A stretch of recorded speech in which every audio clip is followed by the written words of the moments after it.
والصلاة والسلام على رسول الله اما بعد. معزز سامعین کرام، میرے پیارے بچوں اور بچیوں، اس وقت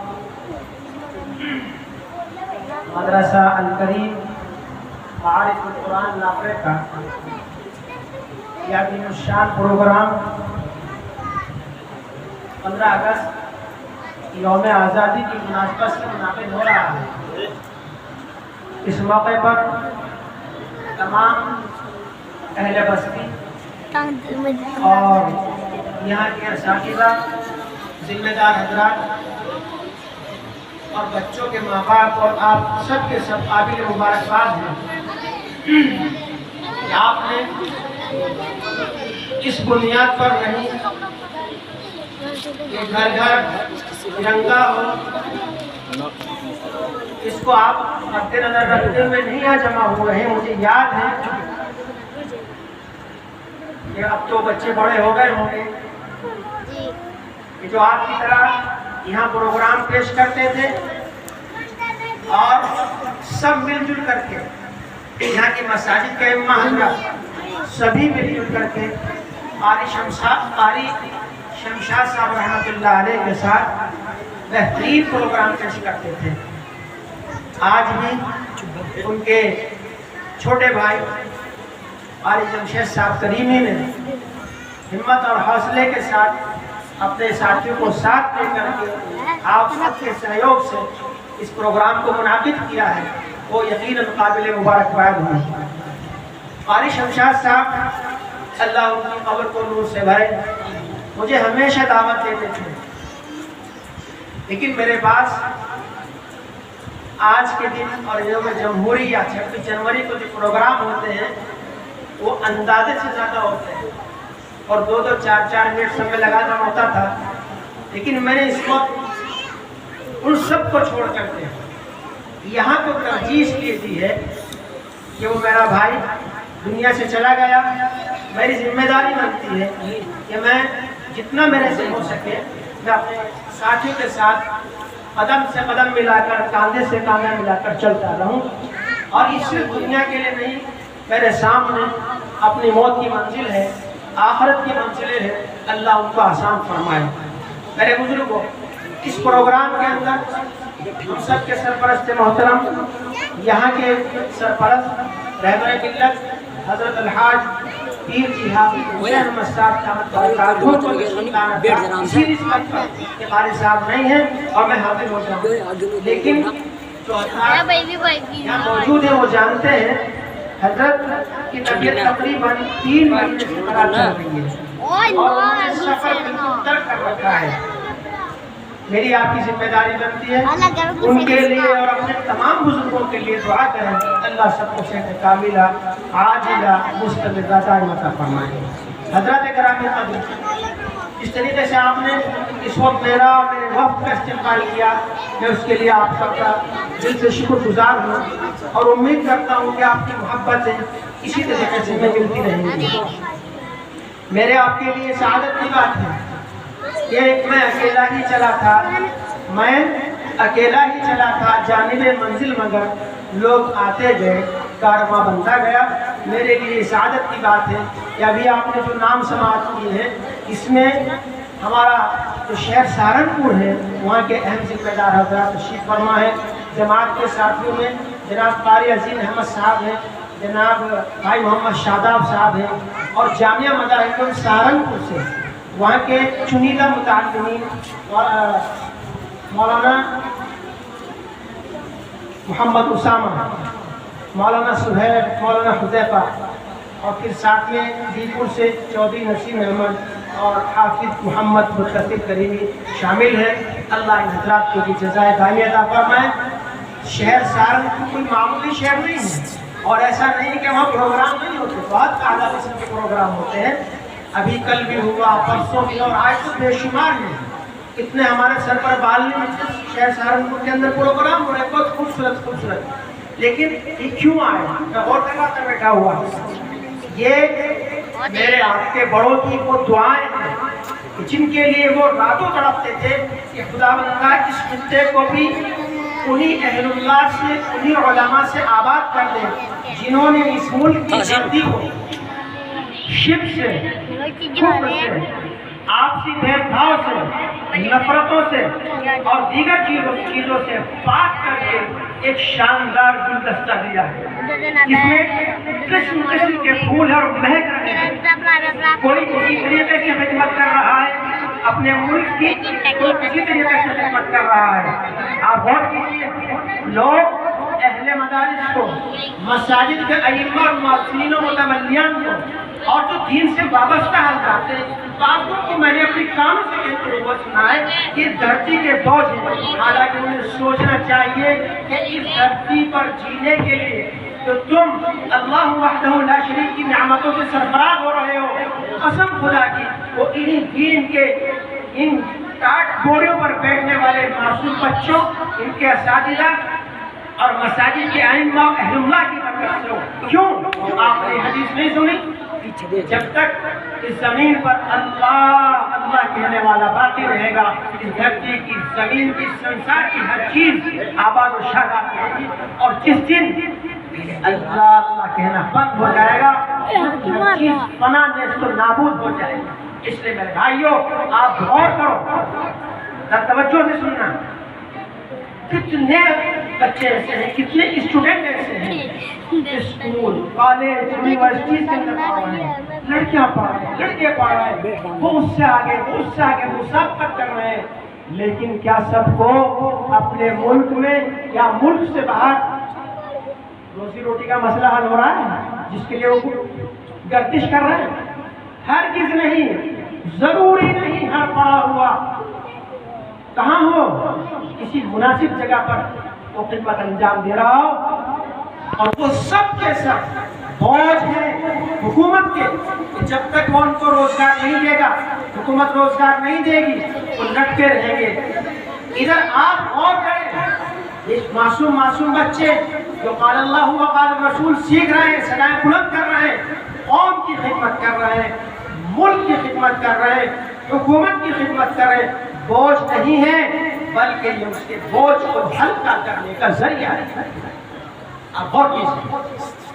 اس لیے میرے بھائیوں, جس طریقے سے آج آپ بے لوث ہو کر کے خدمت انجام دے رہے ہیں, میں نے درمیان میں کہا تھا یہ ان بزرگوں کی صدائیں ہیں, ان بزرگوں کی دعائیں ہیں, جس کے اندر میرے والد محترم فرماتے تھے کہ حضرت اللہ کی عبد الکریم صاحب رحمۃ اللہ علیہ, حضرت پیر صاحب کے والد محترم راتوں کو اٹھ کر اس خطے کے لیے, دھرتی کے لیے دعائیں کرتے تھے اور دن میں کوشش اور محنتیں کرتے تھے. وہ پیدل چل کر کے اس زمین پر چلے اور کوششیں کی, محنتیں کی. آج اللہ کا شکر ہے ہمارے خطے کے اندر مساجد آباد, مدارس قائم ہو رہے, دینی نظام قائم ہے, جماعتیں آ رہی جا رہی ہیں, اور اہل اللہ کی برکتوں کی وجہ سے آج نو کلمہ ہو. اس لیے ہمیں ان کی قدر کرنی چاہیے, کسی بہکاوے میں نہیں آنا چاہیے. ہر کہی ہوئی بات صحیح نہیں ہوتی, ہر سنی ہوئی بات صحیح نہیں ہوتی, ہر لکھی ہوئی بات صحیح نہیں ہوتی ہے, بلکہ صحیح فکر کے علماء, صلحاء, دانشوران قوم و ملت کے جو بیانات ہیں, ان کی جو کتابیں ہیں وہ ہم پڑھیں. حضرت علی میں نمبر اللہ مرقد فرمایا کرتے تھے, یہ جو کتابیں ہوتی ہیں ان کا مطالعہ دو دھاری تلوار کی طرح ہوتا ہے کہ ادھر سے بھی چلو گے تو کاٹ دے گی, ادھر سے بھی چلو گے تو کاٹ دے گی. کسی کو اپنا بڑا بنانا پڑے گا, کسی کو اپنا مصلح بنانا پڑے گا, کسی کو اپنا استاد بنانا پڑے گا, کسی کے تحت رہ کر کے ہمیں اسٹڈی کرنی ہوگی, مطالعہ کرنا ہوگا, تبھی ہم کامیاب ہوں گے. ورنہ آپ دیکھیں گے کتنے اٹھے ہیں پورے دنیا کے اندر اٹھے. کیوں؟ اس لیے کہ انہوں نے اپنا کسی کو بڑا تسلیم نہیں کیا, انہوں نے اپنے چھوٹے پر کوئی ایسی کوشش نہیں کی ہے, بلکہ بس پڑھتے رہے, چلتے رہے. نتیجہ یہ ہوا کہ کہیں قادیانی تیار ہو رہے ہیں, کہیں اسلام کو مخالف طاقتیں تیار ہو رہی ہیں, اپنے ہی لوگ, اپنے یہاں کے لوگ جا کر کے شامل ہو رہے ہیں, اور نتیجہ سب کے سامنے ہے. اس لیے ہمیں پڑھنا ہے, سننا ہے, لیکن صحیح لوگوں کو سننا ہے, صحیح کتابوں کو پڑھنا ہے. انشاءاللہ ہاتھ اٹھا کر کہیے انشاءاللہ. اب اگلی بات سماعت کیجیے. تاریخ کے سلسلے میں